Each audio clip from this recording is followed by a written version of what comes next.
Mesdames et messieurs, merci de toujours préférer L2A TV pour vous informer.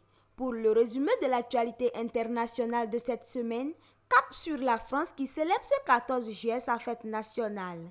Comme chaque année depuis 1880, c'est l'occasion de grands rendez-vous exceptionnels. Le défilé militaire de cette année a pour thème force morale avec l'Inde comme invité d'honneur. Ainsi, cette année, la fête est troublée par la contrainte sécuritaire après les émeutes urbaines qui ont eu lieu il y a quelques semaines. Beaucoup de festivités ont été annulées pour éviter tout risque à l'ordre public. Parlons diplomatie bénino-nigériane, le riche homme d'affaires nigérien Aliko Dangote a été reçu en audience ce mercredi 12 juillet 2023 par le président de la République du Bénin, Patrice Talon, au palais de la Marina. Les deux hommes ont eu de longs échanges sur d'intérêts communs en présence des ministres en charge des finances, de la coopération et des affaires étrangères Romuald Wadani, Olusegun Adiadi Bakari, ainsi que de quelques collaborateurs de Dangote.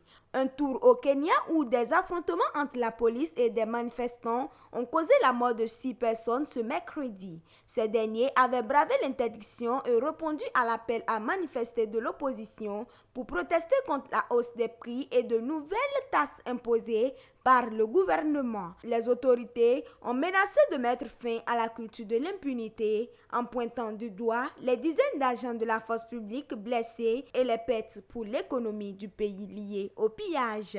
Autre nouvelle en Côte d'Ivoire, au moins 30 personnes sont mortes à la suite des pluies diluviennes qui s'abattent depuis le mois d'avril, selon le bilan communiqué mercredi par le porte-parole du gouvernement ivoirien. Plusieurs dégâts matériels importants sont enregistrés. Les autorités ivoiriennes promettent de renforcer le prépositionnement des secours dans des zones à risque et poursuivre la destruction de logements informels dans ces zones.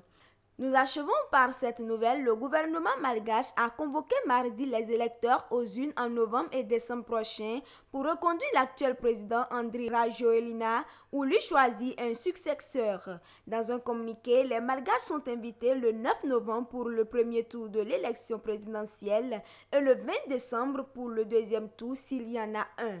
Le Premier ministre, dans l'annonce, n'a pas manqué d'appeler à l'apaisement et au respect mutuel dans le cadre de ce processus électoral.